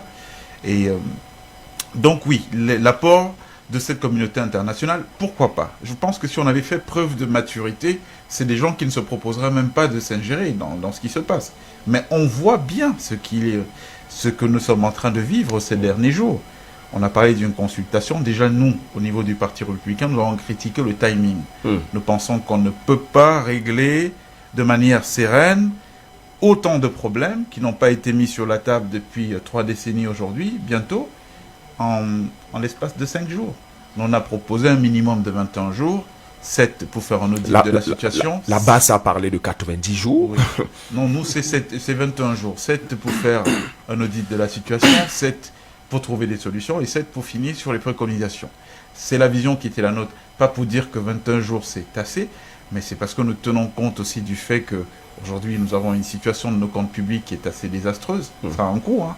Faire venir ces gens de partout, ça va coûter de l'argent au trésor camerounais dans un contexte de récession. On n'en parle pas beaucoup au Cameroun. On le subit par le contre-coup parce qu'on est allé sur une diversification de notre économie. Mais il faut savoir que tous les pays qui sont dans notre pourtour de la zone CEMAC, aujourd'hui, sont quasiment en cessation de paiement. Vous allez au Congo-Brazzaville, au Tchad. Je crois que les salaires ont été financés il n'y a pas longtemps par la France. Donc, il y a une situation économique qui est globalement désastreuse en Afrique. Donc, si on était sur les 21 jours, ce n'est pas par extrême modestie, mais c'est par réalisme. Se dire, est-ce qu'on a les moyens de financer beaucoup plus? Mais en 21 jours, si on veut y mettre de la volonté, si les uns et les autres sont animés de sincérité, on peut arriver à faire quelque chose. Bon, Alors, ça veut dire que dans la configuration actuelle, on est parti pour échouer ou bien? Oui, je pense qu'en 5 jours, on ne pourra rien régler. On n'aura même pas le temps de poser le problème. Même si il est entendu qu'on suppose qu'une grande partie de ce débat va se faire déjà dans le travail préalable. Oui, c'est-à-dire les consultations en cours. Oui, les consultations, mais même pour ça. Nous, on s'est dit une chose, au Parti républicain, on s'est dit, on ne peut pas poser un débat qui soit lié aux questions sécuritaires si nous ne posons pas des questions préalables. Qu'est-ce que nous faisons de la vie chère? Est-ce que nous mettons en place une sécurité sociale, une assurance maladie? Quel traitement nous réservons aux diasporas, sachant que nous leur avons sous-traité toute une part de notre sécurité sociale? Ça veut dire que vous imaginez le Cameroun fonctionner pendant 1 mois sans l'argent qui arrive de ces gens qui travaillent sous le froid, parfois dans des conditions très dures, donc c'est des gestes d'amour, prendre une part de cet argent qui gagne durement pour l'envoyer au Cameroun. Si on passe 1 mois ou 2, je le disais d'ailleurs à ceux qui battaient le pavé à Paris, je leur disais, mais vous cassez la tête pour rien. Vous avez un levier qui est super puissant, qu'il faut simplement activer. Arrêtez d'envoyer de l'argent et la chienlit s'installe tout de suite dans la société camerounaise. Donc, des gens qui contribuent de cette manière à la stabilité, parce que c'est parce qu'on envoie de l'argent, que toutes les projections du bonheur, du bien-être de beaucoup de nos citoyens tournent autour de ça, de cette manne. Qu'est-ce qu'on fait d'eux? Qu'est-ce qu'on fait de nos femmes? On en parlait en off tout à l'heure. Je vous disais qu'on a 253 000 réussites au bac en 2019, 60% de femmes. Est-ce qu'on va continuer à avoir une société où le leadership ne reflète pas la réalité démographique de notre pays? Ces sujets certainement seront pris en compte. Oui, je veux dire qu'il faut c'est pour ça qu'on ne peut pas gérer ça en 5 jours. En 5 jours, ok. En 5 jours. Vous voyez que le président, il a été assez malin. Dans son propos, en réalité, il voulait dire, bon non, on fait un dialogue national pour régler la question du Nord-Sud-Ouest. Mais il a glissé quelque part, subrepticement, d'autres sujets. Et d'autres sujets. Parce qu'il a bien compris que si vous réglez la question du Nord-Sud-Ouest sur le plan sécuritaire, j'entends, vous créez un appel d'air. Parce qu'il va falloir faire quoi? Il va falloir lâcher quelques petits morceaux pour contenter les gens, pour mettre les gens bien. Sauf qu'aujourd'hui, ce qui se vit là-bas se vit partout ailleurs au Cameroun. Donc les autres aussi vont se mettre sur une balance de revendication. Si on est gêné aujourd'hui par la question du Nord-Sud-Ouest, c'est parce que tout est lié. Si ça ne marche pas dans la Sanaga maritime après qu'on ait réglé le problème du Nord-Sud-Ouest, les gens du Nord-Sud-Ouest seront autant impactés. Donc autant mieux interroger la causalité profonde des problèmes que nous avons. Et la causalité profonde, c'est celle-là. Il faut repenser notre modèle. Est-ce qu'on va continuer à envoyer les gens en prison, comme ceux qu'on envoie, sous prétexte qu'ils ont détourné de l'argent ou ils ont abusé des biens sociaux, sachant qu'eux-mêmes sont victimes de notre système, la pression sociale. Un directeur général de société, un ministre qui voit défiler des milliers de gens tous les jours dans son bureau, ce ne sont pas toujours des usagers, c'est des gens qui viennent, qui avec une ordonnance, qui avec les frais scolaires de ses enfants à payer, de ses enfants à payer. Il n'a pas un salaire extensible à souhait. Au bout d'un moment, il aura le réflexe de prendre dans la caisse. Quand son parti, le RDPC, lui demande de financer des activités, des campagnes présidentielles et tout, il prend l'argent où? Il va bien prendre l'argent dans les caisses de l'État. Mais maintenant, quand la société doit sanctionner, on ne sanctionne pas pour coaction. On sanctionne un seul individu. Donc on se rend compte à la fin qu'il faut qu'on sorte du procès des individus pour faire le procès de notre système. Ça appelle quoi? Ça appelle une responsabilité collective, de se dire que la situation dans laquelle notre pays est, nous y avons chacun participé. Il faut qu'on ait l'humilité de le reconnaître et donc de passer à autre chose. Donc il faut un vrai dialogue qui va poser toutes ces questions sur la table. Nous avons des ressources humaines de très grande qualité qui peuvent mener ce débat de prospective, de se dire qu'est-ce qu'on fait? On invente un modèle de sécurité sociale, comment on le finance? On met en place une assurance maladie? Nous, on a des idées. Au Parti républicain, on avait pensé qu'on peut financer ça avec une TVA sociale qui sera indexée sur... Et comment, de quelle manière les partenaires peuvent donc accompagner le Cameroun dans ce sens? Oui, les partenaires, parce que nous sommes sur les duplications de choses qui marchent ailleurs. Vous savez, la majorité d'idées que nous préconisons au Parti républicain, ça ne sort pas simplement de notre imagination. On n'est pas des petits génies. On est simplement des gens qui voyageons à travers le monde, qui voyons des choses qui sont expérimentées ailleurs, qu'on pourrait transposer dans notre réalité camerounaise. Donc, en cela, il est utile pour nous d'avoir ces partenaires internationaux.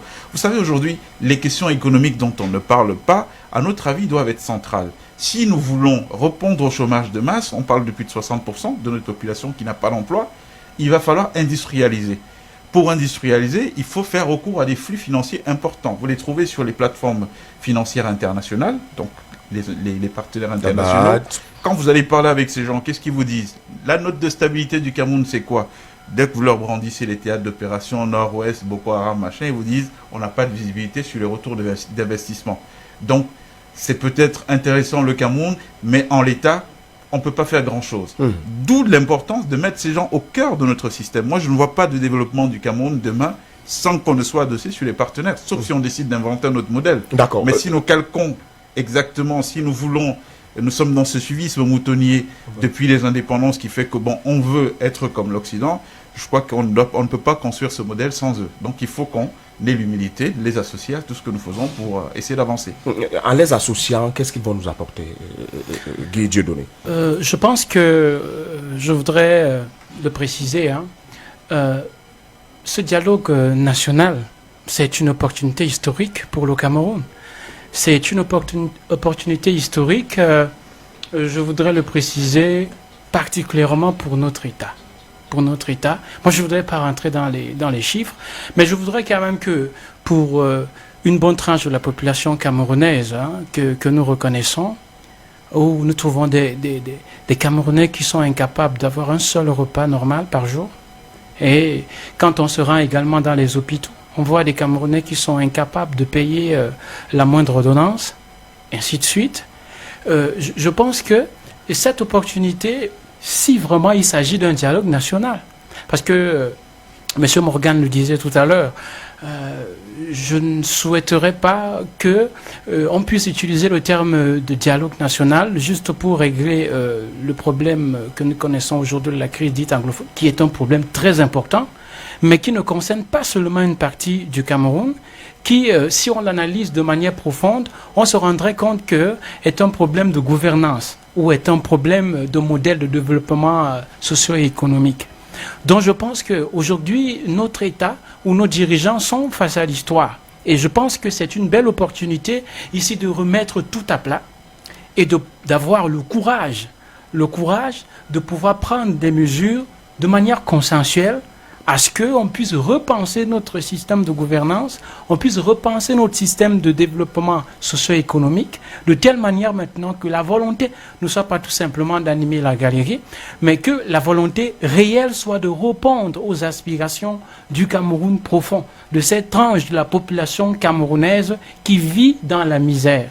Et c'est en cela que les partenaires internationaux, je veux dire, vont nous accompagner. Le problème aujourd'hui, par exemple, de l'emploi intéresse beaucoup de nos partenaires. Il y a des partenaires du Cameroun qui proposent des modèles, par exemple, de développement des entreprises au niveau local, qui permettra aux jeunes, au lieu d'avoir en tête de trouver de l'emploi, mais de créer des entreprises, des start-up. Nous voyons comment ça s'est développé, par exemple, en Israël, qui est un partenaire du Cameroun. Et la question des start-up aujourd'hui se développe suffisamment dans les pays comme la France. Je pense que nos partenaires peuvent nous aider là, à développer, par exemple, des entreprises ou apprendre aux jeunes, à inciter les jeunes à développer des entreprises qui vont suffisamment réduire le taux de chômage qui aujourd'hui est quand même effrayant au Cameroun. Mais il y a aussi des questions, par exemple, sur les libertés humaines. Je ne vous apprends rien sur la dernière actualité de tout ce qui se passe au Cameroun et de certains points de vue qui sont quand même donnés par la communauté internationale sur des questions, par exemple, du respect des droits de l'homme. D'ailleurs, la grève des avocats nous le dit de manière très éloquente. Donc c'est à ce niveau aussi du respect des droits de l'homme que nos partenaires internationaux peuvent nous accompagner. Donc je vais m'arrêter à ces deux points-là. Donc le Cameroun... on dit, j'entends une certaine opinion qui dit qu'il y a le temps présidentiel. C'est vrai. Le président doit mesurer, analyser, mesurer pour agir afin qu'en apportant des solutions, ce soit vraiment des solutions pertinentes. Mais essayons quand même d'être un peu humbles, de savoir que les autres sont peut-être passés par des situations que nous avons aujourd'hui et que, en essayant de prendre les leçons de ce qu'ils ont fait, nous pourrons nous également mettre sur pied dans notre pays des choses très importante pour résoudre les problèmes que nous avons actuellement, notamment ce problème de la crise dite anglophone. Mais je voudrais terminer en disant que c'est là où je pense que le dialogue pourrait tourner à mal. Que ce soit, oui, ou d'abord pour résoudre le problème de la crise dite anglophone, mais que ça ne s'arrête pas là. Que ça soit également une occasion qui permettra aux Camerounais, ensemble et de manière consensuelle, de pouvoir mettre des systèmes ou des politiques pratiques qui permettent à ce qu'on puisse répondre de manière efficace aux aspirations des Camerounais et surtout de cette tranche de la population camerounaise qui est vraiment dans un état de misère. D'accord. Alors, nous allons retrouver la chronique de cette émission. Regard sur la diplomatie. La chronique. Le grand dialogue national charrie les espérances immenses au Cameroun, mais surtout en dehors. La communauté internationale semble avoir des raisons d'aiguiser ses appétits sur le marché de la reconstruction dans les riches régions du nord-ouest et du sud-ouest. Michel Mbarga. Avant le 10 septembre 2019, il y avait la crise anglophone. De manière plus pudique, certains l'appellent crise sociopolitique dans les régions du nord et du sud-ouest Cameroun. Une crise qui a engendré un chapelet de morts, autant chez les populations civiles, les combattants sécessionnistes qu'au sein de l'armée nationale. Des centaines de réfugiés, des déplacés internes, des écoles incendiées, des hôpitaux brûlés, des commerces attaqués, des infrastructures complètement réduites. Certaines localités des régions en crise ont parfois des allures de champs de ruines, après 3 ans de violence. Et puis il y a eu le 10 septembre 2019, le président Paul Biya, dans une adresse à la nation, convoque selon ses propres termes le grand dialogue national. Tout le monde l'avait appelé de ses voeux, parfois durant des mois, tout particulièrement la communauté internationale. Le chef de l'État camerounais se souvient d'ailleurs que certains se sont risqués à des injonctions. Voilà donc le grand dialogue national tant attendu. Une immense opportunité pour la normalisation de la situation sociopolitique au Cameroun, c'est vrai, mais surtout une immense opportunité d'affaires pour les pays amis du Cameroun. Personne ne peut le nier.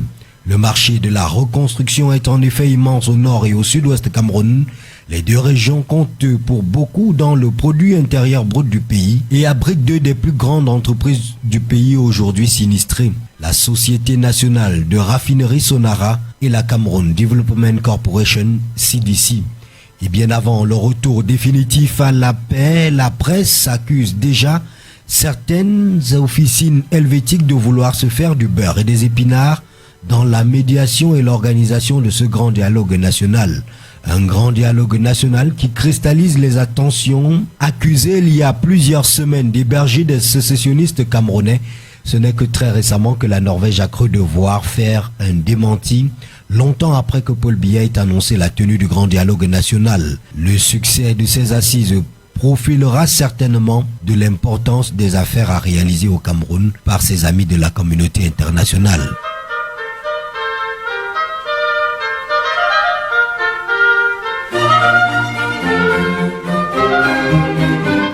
C'est ce midi ou cette mi-journée que le porte-parole du grand dialogue national nous affirmait que le Cameroun n'a pas besoin nécessairement de médiation dans le cadre du grand dialogue national. C'est le docteur Georges Iwanet. Peut-être que je ne l'ai pas écouté seul, mais il nous le disait dans un journal. Alors, c'est vrai, il y a quelques jours quand même, le ministre des Relations extérieures, on a eu ce communiqué, peut-être qu'il n'avait pas vocation à sortir, mais on l'a eu, dans lequel il parlait quand même avec un ton dur aux missions diplomatiques, leur demandant de communiquer sur le grand dialogue national, d'accompagner le Cameroun dans ce sens-là. Alors, Otabella, Germain, qu'est-ce que le Cameroun attend concrètement de ses partenaires? Au regard de la configuration de ce dialogue national, le Cameroun n'attend rien de ses partenaires. Puisqu'on a quand même l'impression qu'il y a quelque part une contradiction, oui. Ne le disons pas, mais peut-être. au regard de la configuration des choses, on n'attend rien d'eux. Rien d'eux, sauf, et là c'est peut-être l'objet du communiqué du ministre de la Communication, c'est des relations extérieures. Des relations extérieures, c'est leur demander d'accompagner les choses telles qu'elles sont en train de se dérouler. Rien d'autre. Comment ça? Oui, vous voyez, je suis un défenseur de la souveraineté. Je pense que dans une maison, lorsque un père et ses enfants ne peuvent plus s'entendre, c'est au père d'appeler les enfants sur une table et leur dire: mes enfants, qu'est-ce qui ne va pas? Parce que dès l'instant où vous ouvrez la porte aux voisins, tout devient des choses les plus banales qui auraient pu être gérées entre vous, sortent et deviennent autre chose. Mais aujourd'hui, nous nous retrouvons dans cette situation où je peux comprendre la posture des gouvernants, ne pas vouloir que, à travers le grand dialogue national, les ennemis de la République entrent par la fenêtre et créent ce que nous déplorons tous. Parce qu'il n'y a pas un Camerounais aujourd'hui qui peut vous dire que si ce qui est arrivé ailleurs arrive ici, il sera à l'aise. Aucun Camerounais. Nous ne pouvons même pas le souhaiter, même dans nos rêves les plus fous. Je me dis, aujourd'hui, c'est certainement ce qui peut motiver le régime, les gouvernants, à éviter que les partenaires étrangers s'immiscent dans nos affaires. Mais l'expertise, comme Morgan le disait, n'a pas de nationalité. Un pays comme l'Irlande a vécu... Mais peut-être que, pour vous relancer, peut-être que le gouvernement du Cameroun n'a pas négligé ou ignoré ces gens-là. D'ailleurs, il y a quand même eu un balai de consultation. Peut-être ça va même se poursuivre dans ce sens. Certains pays amis même qui ont été consultés. Ça veut dire qu'il y a quand même une volonté de les impliquer. Oui. Écouter ne veut pas dire prendre en compte. Écouter ne veut pas dire prendre en compte. Aujourd'hui, le Cameroun n'est pas un pays qui vit à part. La conjoncture internationale nous amène d'une manière ou d'une autre, qu'on le veuille, qu'on ne le veuille pas, à impliquer nos partenaires dans des problèmes qui nous concernent. Et dans le cadre d'un dialogue, peut-être Morgan, qui est un acteur politique, l'a oublié tout à l'heure. La première chose dans un dialogue, c'est la sincérité des acteurs. Quand les acteurs sont sincères, nous sommes sûrs qu'à la fin, nous obtiendrons un consensus. Mais s'il n'y a pas de sincérité, si certains estiment que le dialogue sera fait pour satisfaire ou bien pour faire plaisir à certains partenaires internationaux, alors nous sommes très loin de la plaque. Vous pensez qu'il n'y a pas de sincérité dans le contexte actuel? C'est pas ce que j'ai dit. Ah d'accord. Je dis, dans le processus de réconciliation, dans le processus de recherche de la paix, la première chose des acteurs, c'est la sincérité. C'est comme une recommandation, en fait. Oui, s'ils ne sont pas sincères, je peux vous dire, nous nous retrouverons, ils finiront de dialoguer, entre guillemets, et au sortir de là, rien n'aura avancé. Si vous prenez le cas, nous autres historiens, nous sommes toujours attachés aux faits. Quand vous prenez la tripartite, pour ceux qui étaient acteurs à l'époque, aujourd'hui, les mêmes sont en train de mettre des réserves sur le processus de dialogue qui a été annoncé. Parce qu'ils se sont rendus compte qu'en 91, le fameux dialogue, la fameuse tripartite, il a manqué de la bonne foi à certains des acteurs. Si nous reprenons les mêmes pour en 2019, nous ne serons pas très loin de là. Voilà pourquoi je dis, la première chose, c'est la sincérité. Au regard de la situation qui est alarmante, qui est catastrophique aujourd'hui, certains peuvent organiser ce dialogue pour faire plaisir à certains partenaires étrangers qui font pression. Et à partir du moment où on organise un dialogue pour faire plaisir, la bonne foi, la sincérité fout le camp. On se retrouvera donc dans une histoire où on s'asseyera là, mais qui en réalité, les acteurs arrivent, ils ont déjà un plan arrêté et qui ne nous amènera nulle part. Et il faut éviter ça. Justement. Alors, Pius Moulolo, vous pensez que ces gens, je ne vais pas les appeler ces gens quand même, ces amis qui vont quand même accompagner le Cameroun dans le processus du dialogue national, viennent dans le cadre de la solidarité internationale ou alors avec d'autres buts? Oui, je pense que les co-panélistes se sont assez étendus sur la question. Moi, je veux juste un peu prolonger le débat pour dire que dans les relations internationales, il n'y a pas d'amis, il n'y a pas d'ennemis, il n'y a que des intérêts. Même quand on voit que l'ami est en difficulté, c'est très compliqué. Je ne me suis pas très impliqué sur la question du dialogue, mais tout ce que je veux dire, c'est que une fois qu'on aura dialogué, si jamais ça marche, on souhaite que ça marche. Il faudrait qu'on s'appesantisse sur une autre question, c'est la question de la gouvernance économique. Une fois qu'on aura dialogué et qu'on aura trouvé la paix, est-ce qu'il n'y aura pas des questions plus profondes? La question des accords de partenariat économique, pour revenir à nos partenaires. On se rend quand même compte que si jamais on dialogue et qu'on est en paix, tant que les droits de douane sont supprimés et que nous sommes envahis par des multinationales qui vont produire 100 fois moins cher ici, on va tuer les emplois, on va tuer l'entrepreneuriat et on va revenir sur les questions de fond. Donc moi je pense que je ne vais pas m'appesantir sur ce qui a déjà été dit. Je pense quand même que le Cameroun n'est pas très sincère avec lui-même. Vous le pensez? On n'est pas très sincère. Je vais pas entrer dans la question de dialogue. Je vais entrer sur les questions économiques. D'accord, vous pensez que le Cameroun n'est pas très sincère? Oui, un mot, et il nous reste 5 minutes de débat.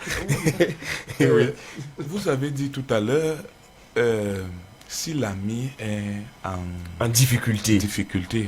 Bon, on doit quand même l'aider, normalement, non? Oui, ça c'est l'humanisme. Sans avoir des arrière-pensées. C'est l'humanisme. Mais là, nous sommes dans le cadre des relations internationales. L'ami d'aujourd'hui peut être l'ennemi de demain.